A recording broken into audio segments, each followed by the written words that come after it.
Hey, Waffle Gang, I do hope you are well. My name is Mark, and today we're checking out some more relationship stories. And if you do love a Reddit story, why not consider hitting a like, subscribe, maybe that notification bell too. Let's crack on with today's first story,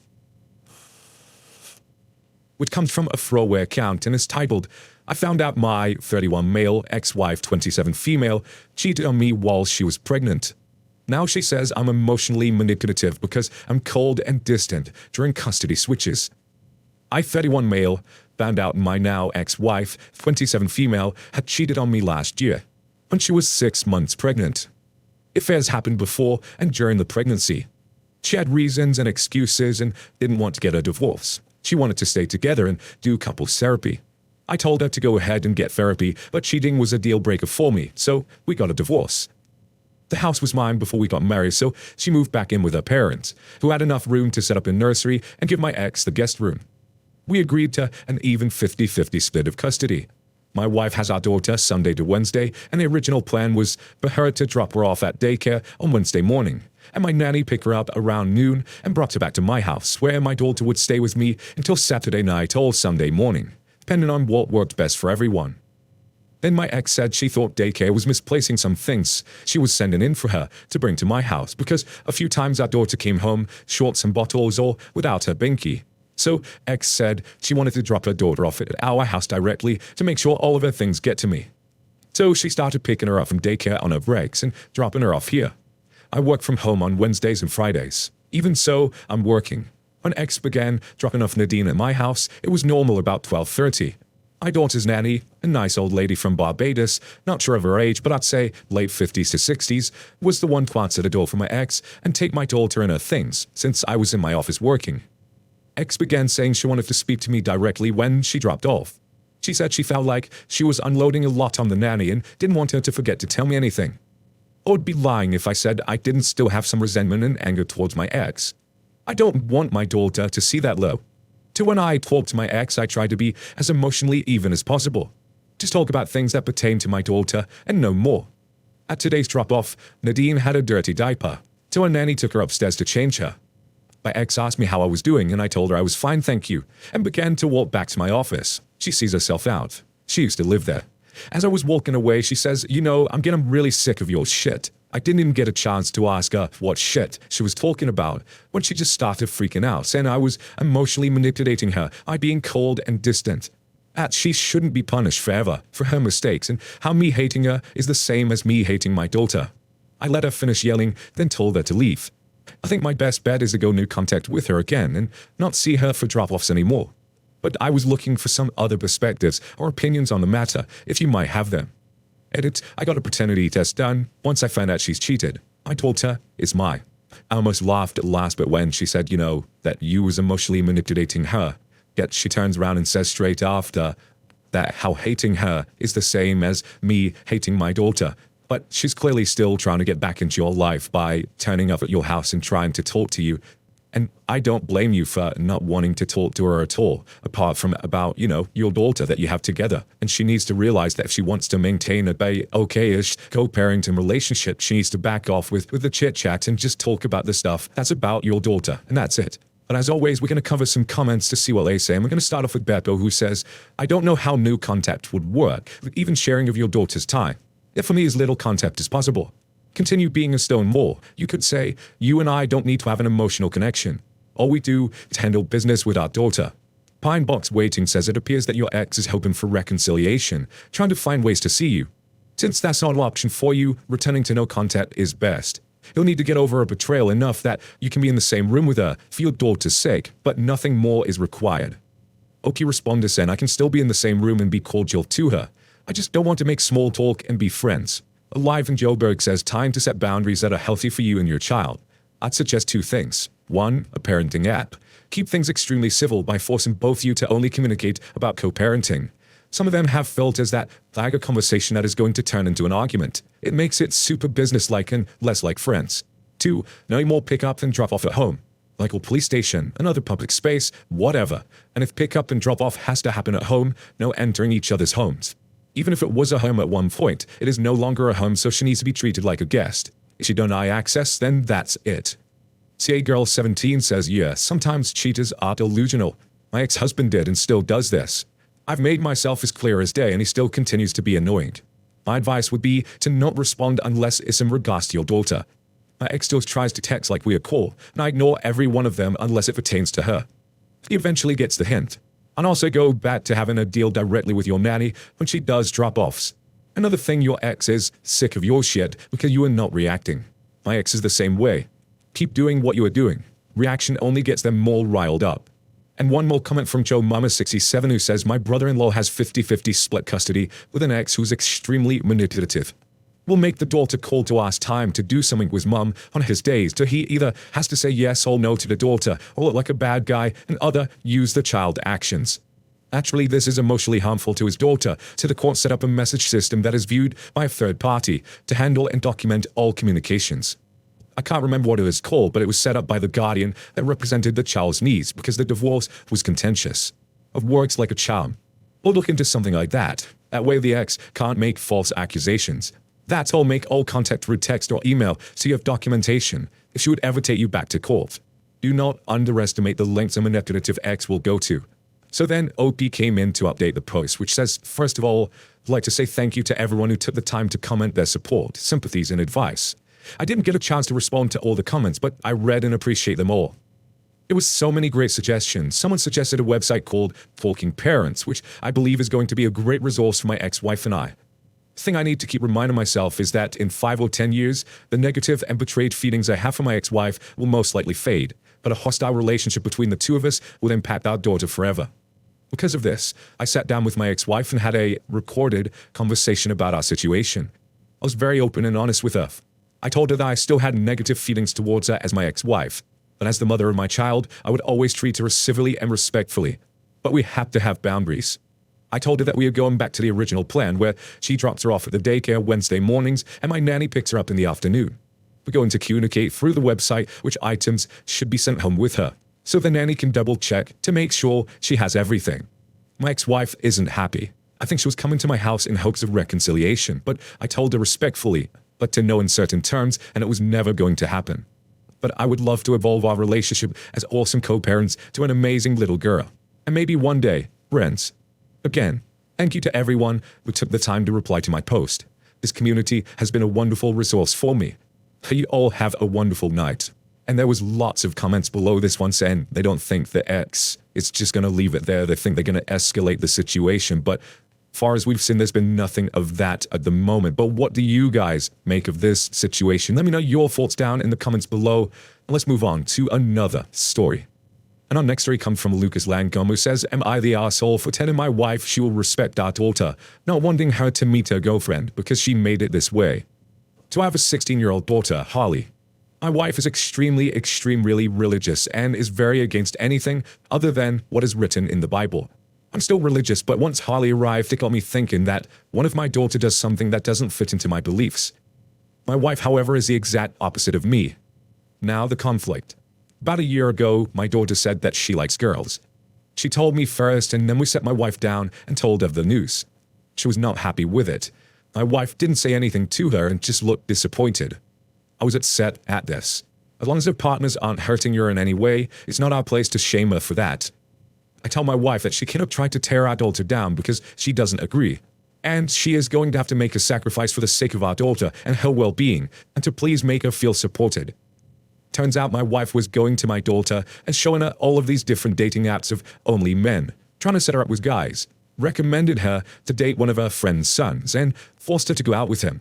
She ended up telling my daughter she was not normal from this and she needs to go to confession, because this is a phase. This went on for months and I had no idea.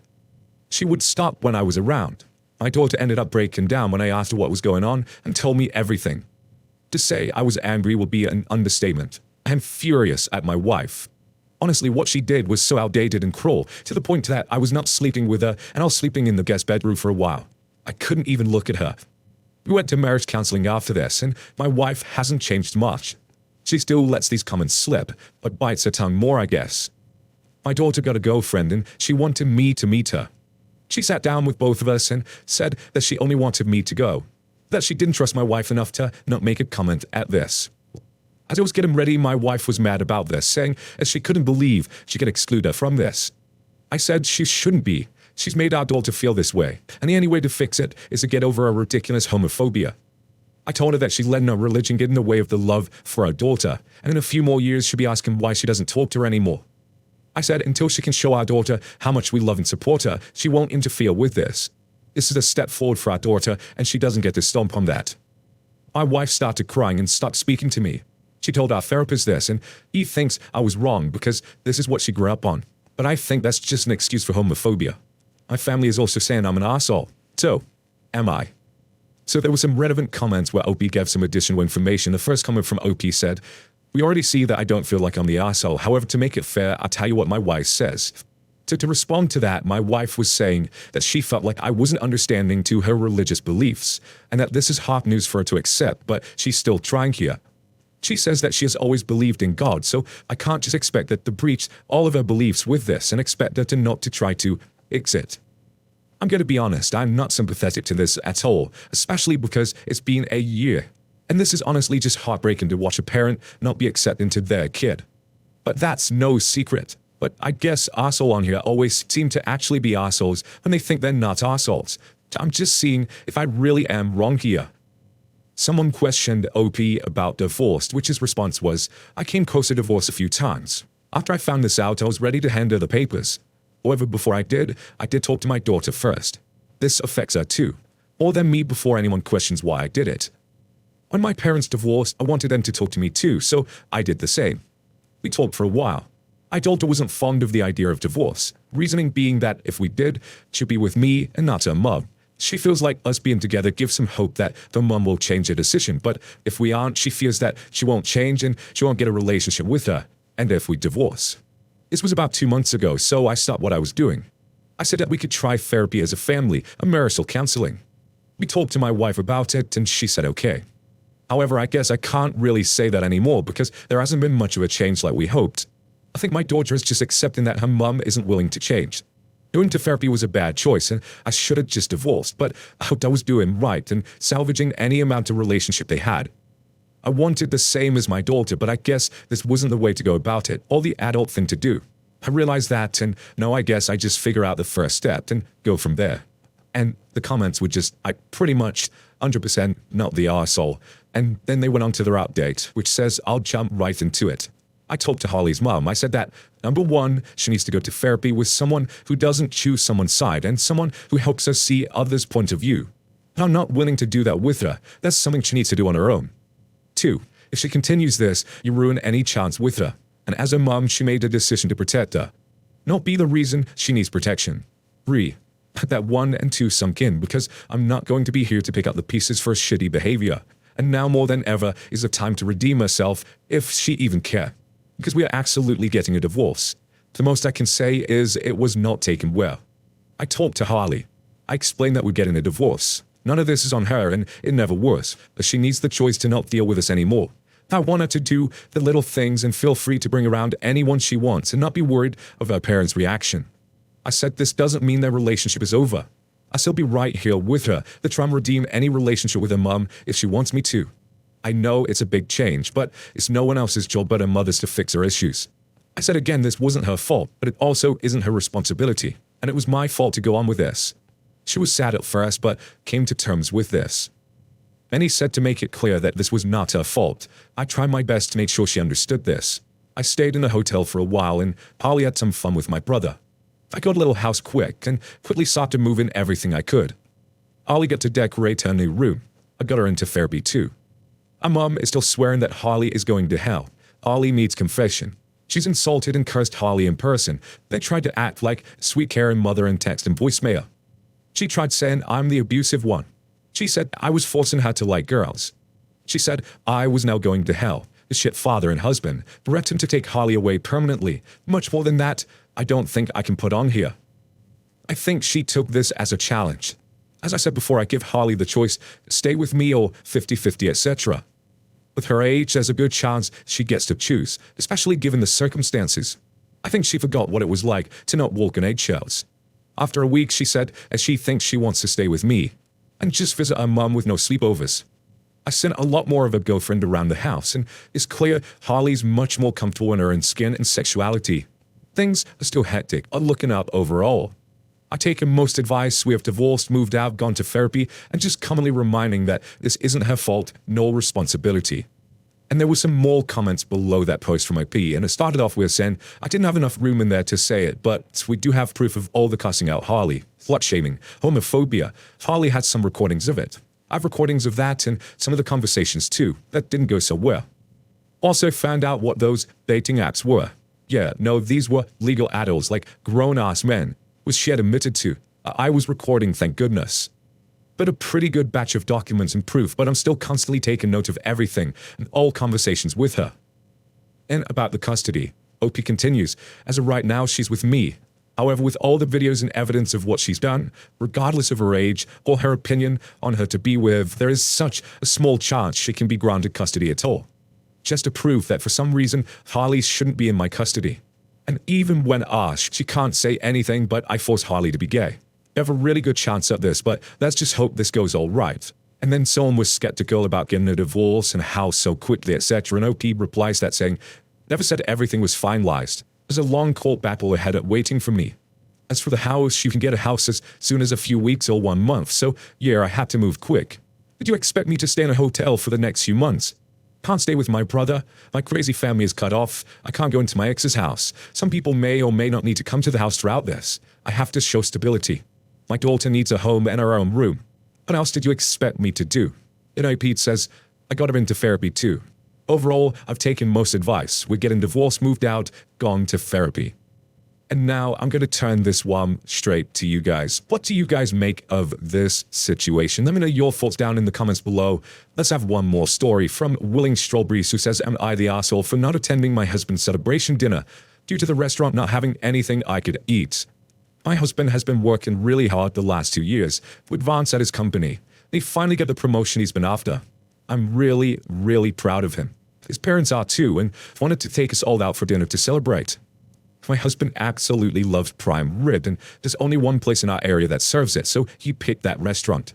Thing is, I'm not fond of steak. I'll eat it, but very rarely. I prefer chicken or fish. I looked at the menu before leaving, and right now, they have a limited menu.